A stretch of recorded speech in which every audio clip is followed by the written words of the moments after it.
नमस्कार साथियों, कैसे हैं आप सभी। आशा करता हूँ आप बहुत अच्छे होंगे। तो दिल्ली पुलिस कांस्टेबल का 16 नवंबर का थर्ड शिफ्ट का पेपर कैसा आया है उसको देख लेते हैं। सारा एनालिसिस करेंगे हम। जीएस, मैथ और रीजनिंग तीनों चीज़ आपको मैं बताने वाला हूँ। अगर आपने 16 तारीख की फर्स्ट और सेकंड शिफ्ट नहीं देखी है तो जाइए चैनल पे जाके देख लीजिएगा। आपको डिस्क्रिप्शन में लिंक मिल जाएगा, वहाँ से भी आप जाकर देख सकते हैं। चैनल की प्लेलिस्ट में भी आप जाकर देख सकते हैं। दिल्ली पुलिस के सभी पेपर आप वहाँ से आपको मिल जाएंगे। तो चलिए गाइस, शुरू करते हैं आज की पहली वीडियो। उससे पहले आपको बताने वाला हूँ मैं, यदि आपने अभी तक हमारे चैनल को सब्सक्राइब नहीं किया है तो सब्सक्राइब कर लीजिएगा। साथ में देगी बेल आइकन को भी प्रेस कर लीजिएगा ताकि आने वाली वीडियो का नोटिस आप तक पहुंच जाए। और गाइज मैं सभी से कहता हूं जिनका एग्ज़ाम कल है तो प्लीज़ जैसे ही आप एग्ज़ाम हॉल से बाहर निकलें तो प्लीज़ हमारे व्हाट्सएप ग्रुप, हमारे टेलीग्राम ग्रुप पे आप क्वेश्चन छोड़ सकते हैं, जिसमें हमें बहुत ही अच्छा लगेगा। तो चलिए क्वेश्चन की तरफ चलते हैं। देखिए पहला क्वेश्चन है आज का, अजलान शाह कप किस खेल से संबंधित है। देखिए मैंने आपको पहले भी बताया था, पहली शिफ्ट में आपको बताया था कि खेलों से संबंधित जो शब्दावली हैं उनको आपको एक बार चेक करके जाना है, क्योंकि शब्दावली पूछी जा रही हैं। तो अजलान शाह कप जो है आपका हॉकी से संबंधित है। वैसे तो बहुत सारे बच्चों को इसका पता होगा क्योंकि एक चर्चित क्वेश्चन है। तो आपको पता नहीं आपने कितना किया है स्कोर। अगर आपको लगता है कि मैं 80+ कर पा रहा हूँ तो प्लीज़ हमें कमेंट में ज़रूर बताइएगा, क्योंकि हम जो आपकी मेरिट लिस्ट है, आपकी जो कट ऑफ है वो भी निर्धारित करेंगे। तो आपको उसमें हमें बताना है कि आपके कितने क्वेश्चन ठीक हुए हैं। चलिए क्वेश्चन गाइज, नेक्स्ट क्वेश्चन है, कुंती न्यू नृत्य कहाँ मनाया जाता है। तो गोवा में मनाया जाता है। मैंने आपको बताया था हर शिफ्ट में गोवा से क्वेश्चन देखने को मिल रहा है, तो प्लीज़ गोवा से जाकर क्वेश्चन जरूर देख लीजिएगा, क्योंकि अभी तक आपकी 6 शिफ्ट हुई हैं, 6 की 6 शिफ्ट में गोवा से क्वेश्चन देखने को मिला है। नेक्स्ट क्वेश्चन देख लेते हैं बच्चों। देखिए नेक्स्ट क्वेश्चन है, सर्वाधिक लिंग अनुपात केरल और तमिलनाडु दोनों का है।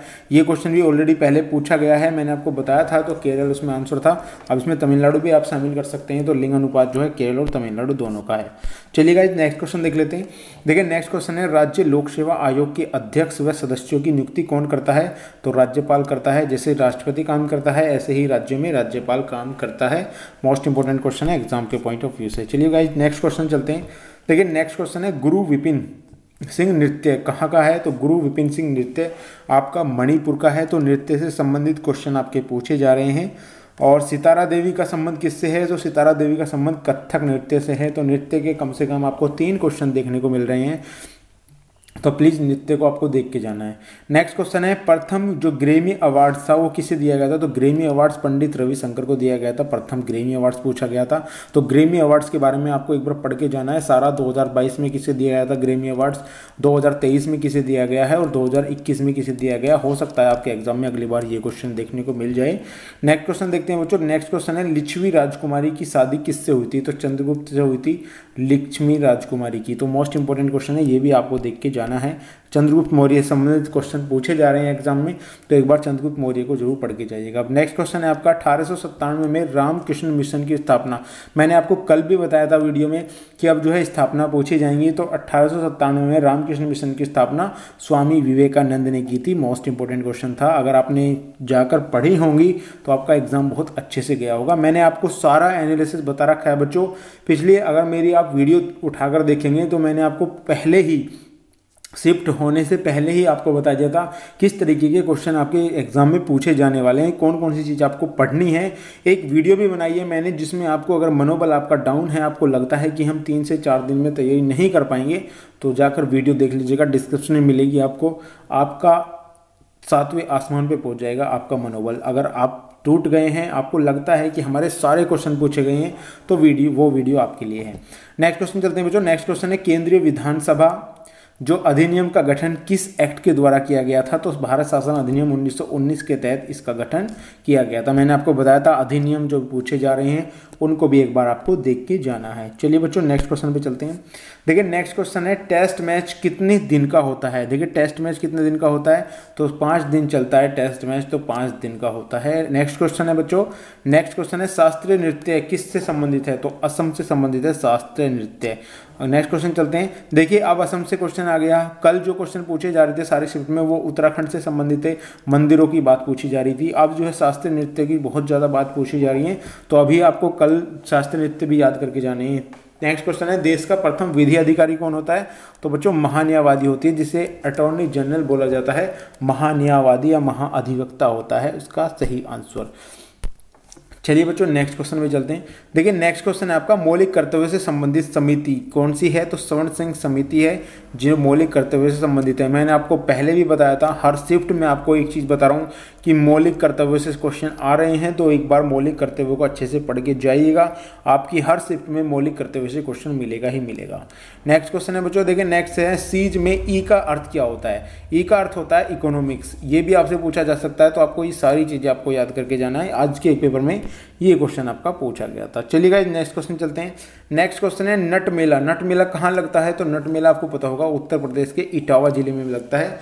तो मैंने आपको बताया था पिछली बार जो शिफ्टों में पूछा जा रहा था, तो मेला पूछे जा रहा था। अब यहाँ पे ये मेला जो है ये नट मेला पूछा गया है, तो यूपी के इटावा में। तो जितने भी फेस्टिवल हैं आपको याद करके जाने हैं, कहाँ पे मनाए जाते हैं ये जरूर याद करके जाइए बच्चों। देखिए नेक्स्ट क्वेश्चन 10 में पंचवर्षीय योजना का उद्देश्य क्या होता है। तो पंचवर्षीय योजना का उद्देश्य आपको पता होगा क्या होता है। पंचवर्षीय योजना हमारी बनाई जाती है, यानी कि हमारी 5 वर्ष में कितनी जो है इनकम हम करेंगे या किस चीज़ पे हम बल देंगे, किस चीज़ को हम सुधारेंगे, इसलिए 5 वर्ष की योजना बनाई जाती है। तो एक क्वेश्चन पूछा गया था चौथी पंचवर्षीय योजना की अवधि कब से कब तक रही थी। तो चौथी पंचवर्षीय योजना 1969 से 74 तक चली थी, ये भी आपसे पूछा जा सकता है। तो आपको बता रहा हूँ मैं, पंचवर्षीय योजना आपको पूरी कंप्लीट करके जानी है। आपको पता का 1951 से 1956 तक जो है पहली योजना चली थी। इसी तरीके से सारी योजनाओं को आपको याद करके जाना है अगर आपको अच्छा रिजल्ट चाहिए तो। चलिए नेक्स्ट क्वेश्चन देख लेते हैं। देखिए नेक्स्ट क्वेश्चन है बच्चों, ईमेल में हमें जो लॉगिन आवश्यकता होती है लॉगिन करने की, वो क्या होती है। तो आपको पता होगा एक तो ईमेल हमें पता होनी चाहिए, ईमेल आईडी पता होनी चाहिए, और एक हमें पासवर्ड होना चाहिए, तभी हम ईमेल आईडी को लॉगिन कर सकते हैं। मोस्ट इंपोर्टेंट है, हालांकि बहुत चर्चित क्वेश्चन है। ईमेल अगर फ़ोन चलाते हैं कोई तो आपको समझ में आया होगा। चलिए नेक्स्ट क्वेश्चन देख लेते हैं। रीजनिंग के कुछ क्वेश्चन है बच्चों। यहाँ पे देखिए ये श्रृंखला दी गई है। श्रृंखला आपके लिए बच्चे बता रहे थे कि थोड़ी कैडी श्रृंखला आ रही है अब, यानी कि पेपर का लेवल और अप हो गया है। तो कल का पेपर देखते हैं कैसा आएगा। लेकिन आज के पेपर में थोड़ा जो कल पूछे गए थे पेपर, उनमें थोड़ा आज एडवांस चीज़ें थी जो बच्चों को थोड़ी परेशान करने वाली थी। देखिए नेक्स्ट क्वेश्चन यहाँ पे बता दूं मैं आपको, यहाँ पे अगर मैं 3 की गुना कर दूं तो 51 हो जाता है। यहाँ भी 3 की गुना कर दूं तो ये हो जाएगा। तो यहाँ पे भी 3 की गुना करना है, 3 3 9 हो जाएगा, 15 3 45। तो सही आंसर हो जाएगा 459। आपका कोई करने की जरूरत नहीं थी, क्योंकि बच्चों ने बताया था सर कुछ संख्या थी जिसे गुना, यानी किसी संख्या से, पर्टिकुलर संख्या से गुना करने के बाद कोई संख्या आ रही थी, तो उसी के आधार पर मैं आपके लिए क्वेश्चन लेकर आता हूँ।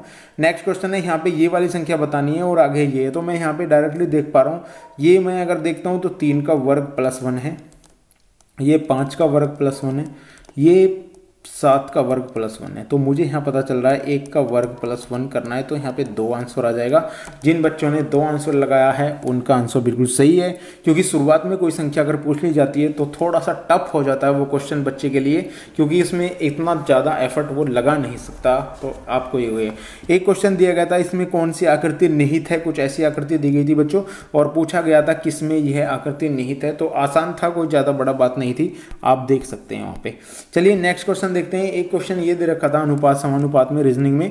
पहले आपने देखा होगा 2 शिफ्ट में ऐसे क्वेश्चन पूछे गए थे जो नंबरिकल से संख्या दे रखी थी, लेकिन अब ऐसे पूछ लें। तो इसमें कुछ नहीं करना है, इसको जो है यहाँ से इस तरीके से घुमा दिया है, तो यहाँ से इसको भी इस तरीके से आपको घुमाना है, यानी कि ये यहाँ था तो यहाँ आ गया, समझिए। अब ये यहाँ है तो यहाँ आ जाएगा। तो हमें कुछ नहीं करना, हमें डायरेक्टली ये करना है और यहाँ पे 2 कर देना है, तो हमारा आंसर आ जाएगा। ज़्यादा एफर्ट लगाने की जरूरत नहीं थी, बच्चे ज़्यादा इजी तरीके से इसे कर पा रहे थे। एक क्वेश्चन ये था, ये क्वेश्चन पहली सेट में भी पूछा गया था। यहाँ पे कुछ नहीं है, 19 का उल्टा कर दिया है। यहाँ पे इसकी वैल्यू 18 है, इसका उल्टा कर दिया है। इसकी वैल्यू 20 है तो इसका उल्टा कर देंगे, 0 आपका आंसर आ जाएगा। तो इसमें कुछ भी नहीं था, पहले जो नियम लगा रखे थे वो रिपीट किए जा रहे हैं। यहाँ पे अभी बहुत कुछ नहीं है। यहाँ पे देख रहे हैं NOAB और PQ आ रहा है, तो PQ आ जाएगा, यहाँ OP आ जाएगा और TU आ जाएगा। यहाँ पे ये भी सिंपल क्वेश्चन था। तो रीजनिंग के कुछ क्वेश्चन सिंपल भी आ रहे हैं जो बच्चों के याद हैं, कुछ क्वेश्चन ऐसे भी आ रहे हैं जो कथन निष्कर्ष में हैं, वो बच्चे नहीं बता पा रहे हैं उनको।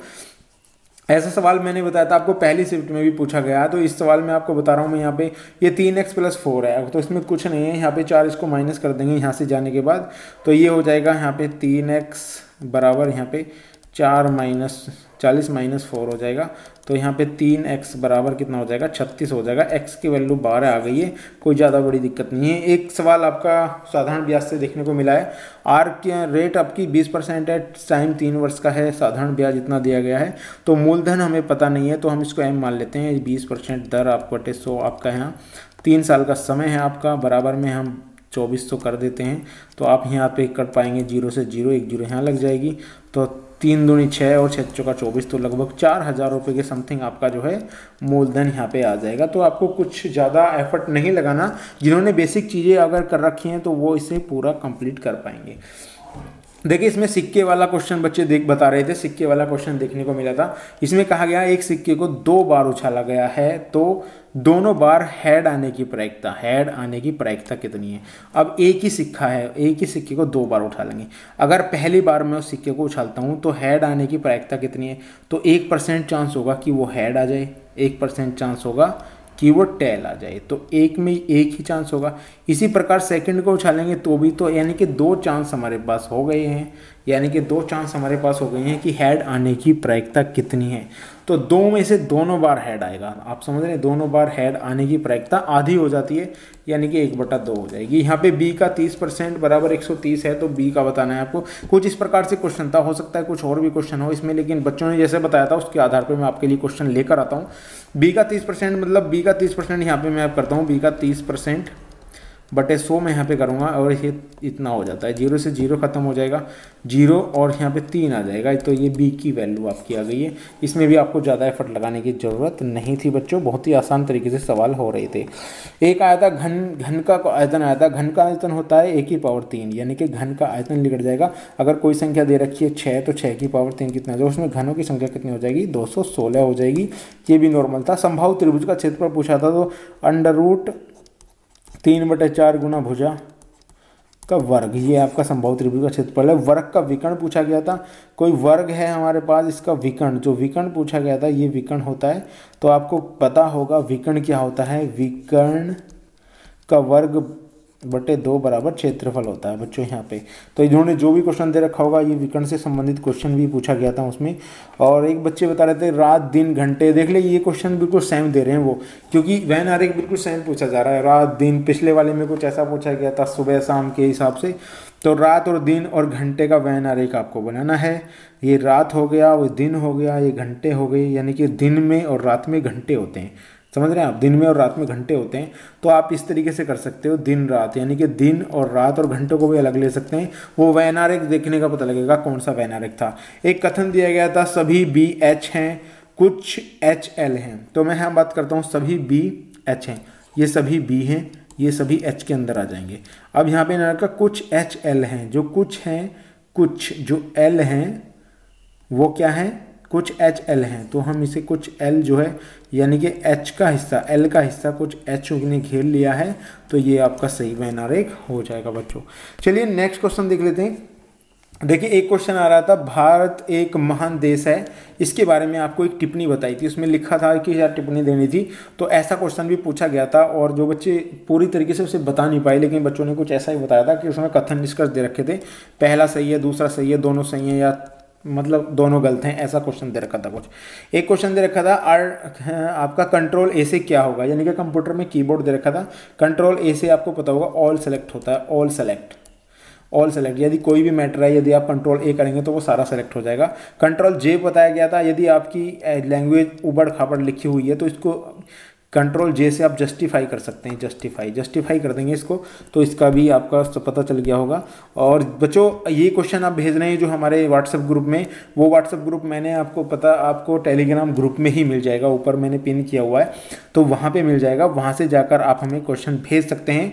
जितने भी क्वेश्चन भेजें बच्चों बिल्कुल सही भेजना है आपको, क्योंकि आप सही क्वेश्चन बहुत कम भेज रहे हैं, क्योंकि बच्चे बता रहे हैं कि उसमें कुछ ना कुछ थोड़ा ये है कि आप जो क्वेश्चन भेज रहे हैं थोड़ा गलती मत करिएगा प्लीज़, प्लीज़। और अगर आपने ये क्वेश्चन हमें भेज रहे हैं, आप हर तरीके से बच्चों को भी जोड़ रहे हैं, तो प्लीज़ मैं आपसे यही रिक्वेस्ट करूँगा, जैसे ही आपकी शिफ्ट छूटे तो आप हमें क्वेश्चन जरूर भेजा करें, क्योंकि अगर आप क्वेश्चन भेजेंगे तभी हम वीडियो बना पाएंगे। क्योंकि बहुत सारे बच्चे जो है आपका इंतजार करते हैं कि आप हमें क्वेश्चन भेजें और हम बच्चों को उन्हें प्रोवाइड कराएं। तो गाइस, ये थी आज की हमारी वीडियो। अगर वीडियो आपको पसंद आई हो तो प्लीज़ लाइक कर देना और चैनल को सब्सक्राइब भी कर लेना, ताकि आने वाली वीडियो आप तक पहुंच जाए। धन्यवाद।